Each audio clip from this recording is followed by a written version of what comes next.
The 2026 US Open at Shinnecock Hills just wrapped up with Wyndham Clark winning his second title, wire to wire, and holding off Sam Burns by just one shot in the final round. But let's be real, the story here isn't about the trophy. It's the disgusting fan behavior all day on Sunday. Booing, heckling, cheering his bad shots, ejections, don't choke Wyndham on the fourth tee. I'm not the biggest Clark fan, and we'll get into why in a minute, but what we saw today crossed a line. At a major championship, the winner deserves respect. Period.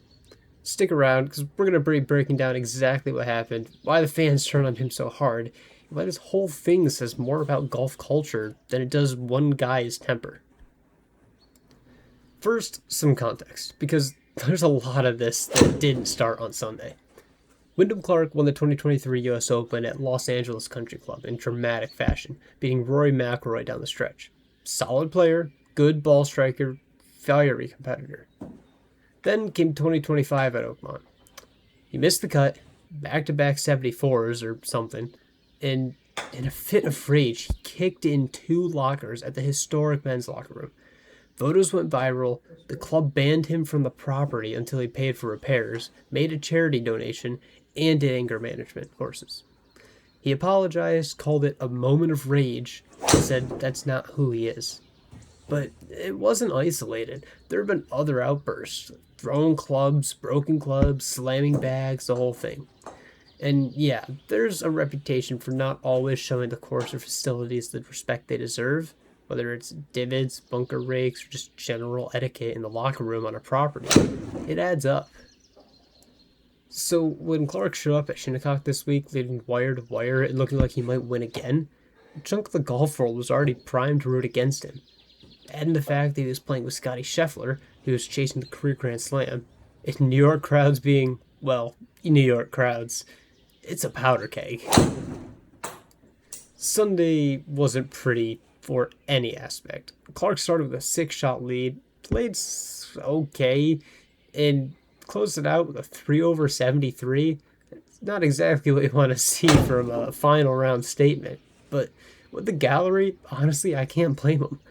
Early on, a fan yelled, "Don't choke Wyndham," right as he's hitting his tee shot on the fourth hole. Security walked that guy out. But that wasn't the only ejection. Multiple fans got the boot for crossing the line on this heckling. It wasn't just isolated idiots. The vibe here was just openly hostile. Cheering when Clark missed putts or hit approaches that didn't hold, dead silence or groans on good shots. The cheers I heard when his approach on the 12th rolled off the green, I have not heard that since, the Ryder Cup. People were actually rooting for him to fail, not just pulling for Scheffler or Burns.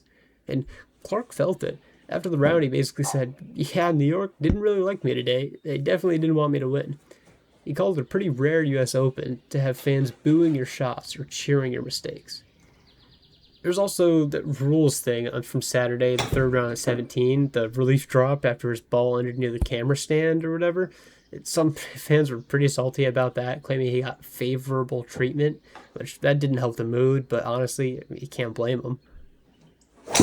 And, here's where I stand. This is the part that might piss some people off. I don't particularly like Wyndham Clark. Honestly, not at all. The Oakmont locker room thing was just embarrassing. Kicking historic lockers because you missed a cut, that's not a fiery competitor. That's just poor sportsmanship and lack of respect from the game and the venues that host it. The other club throwing and bad smashing moments over the years, it paints a picture of a guy who just sometimes lets his frustration get the best of him on and probably off the course. I get why a lot of fans have zero patience for it. Golf does have standards.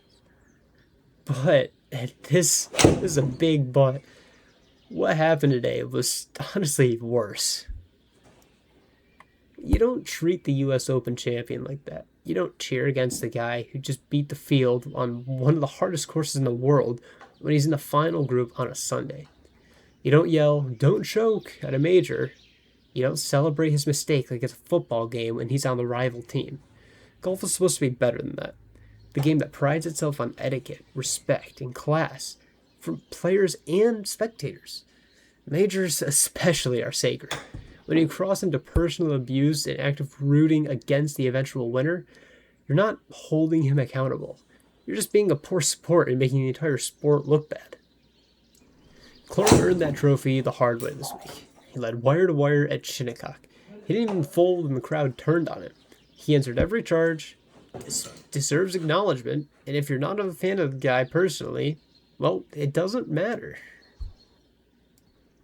Like, Clark isn't blameless in his reputation. He has said it himself that he's been working on the mental side, new coach, new putter, trying to show a better version of himself.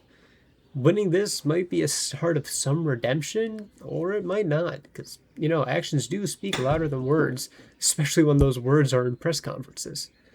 But today wasn't about holding him accountable for last year's locker incident. It's about a gallery that decided they didn't like the guy, and we're going to make sure he heard it all day, even as he's trying to close out a major. There were some heartwarming moments mixed in, the amateur stuff, Clark's dad surprising him on the 18th green, but the dominant narrative is going to be the hostility, and that's just a shame for the game and just this championship in general. This brings me back to I couldn't have been 12 years old when I learned this lesson. And I learned it from my dad. We used to watch golf all the time together. And for whatever reason, I was not a fan of Ian Poulter. I don't know if it was just the way he dressed, he looked funny, something. Not a fan. And I believe he was going up against Rory McIlroy, or maybe it was Jordan Spieth. And it's coming down to the wire, and he puts one in the water.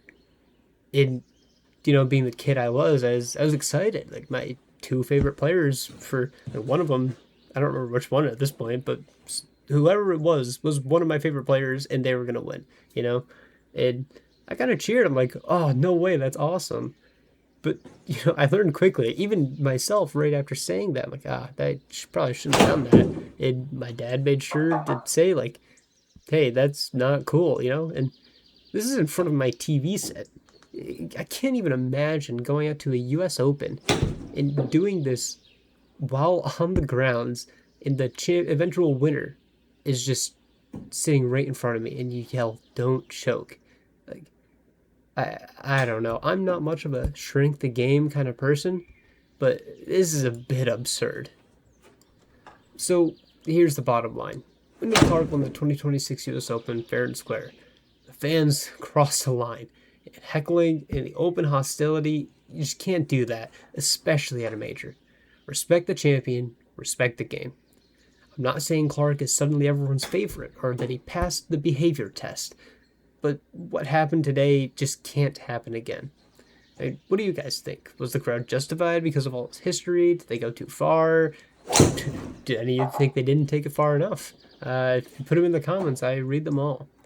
If you enjoyed this breakdown, please make sure to smash that like button, subscribe if you hadn't, hit the bell so you don't miss the next video. I plan to upload a lot more frequently soon, and we'll have maybe another US Open reaction in the future when I kind of digest all of this. And lastly, of course, a quick sponsor's note from Sakari Golf. This is our personal golf app that we made. Queue up with your friends, duos, squads, run it solo. It's an elo-based game. Never end up running out of things to do. Endless personalization. It's a great time. Use the QR code here or link in the description. Currently on iOS, but coming to Android very soon. Hope to see you on there. Alright, now swapping over. A little commentary for the swipey cut gameplay I have going on. Speaking of Wyndham Clark. This is actually at Shinnecock Hills. A little nice bounce right there. I'm playing on Flight Scope Vivo Plus at GS Pro software, Shinnecock Hills. I believe this is the white tees, 6,900 yards or so. Currently coming back from some health issues, actually. So hitting these low, easy, swipey cuts all day long. Probably will be for a week or so. But had a decent round going up until this point, especially since I think I couldn't have aimed for the bunkers and hit them any more often. Yeah, another decent shot. I mean, I don't sound too happy, but for the state I'm in now, it is pretty solid. This course really does set up for really nice slices, for lack of a better term, which, I mean, you saw Wyndham Clark doing that all day, but I definitely am not hitting that 180 ball speed number on these slice baby cuts, you know? That power fade, that's what we'll go with. Gotta get the tugs on everything that's not a driver. I mean, I'm tugging the driver, but it's coming back. Everything else, just yeah, can't get it to come around. I'm a natural drawer of the golf ball, so this is very weird to me. But I need to hit these kind of easy cuts to not hurt too bad. So that's what we'll do for the time being. Can't take time off of golf. Got a hold of one here actually. This one straightened out a little bit and unfortunately hit it too far. I believe, from what I remember, this one was about 310 with the 40 yards of roll it seemed to give me. Still got 211 in. At this point in the round, I'm getting tired and just taking a 3-iron here, and that was very optimistic. And look at that, another one. So yeah, it's not the greatest round ever. The future rounds will be a lot better. Scratch, by the way, once again. You guys might have seen earlier, I shanked one, and then I bladed one. Call me Rick Shields the way I cannot hit a 40-yard shot to save my life.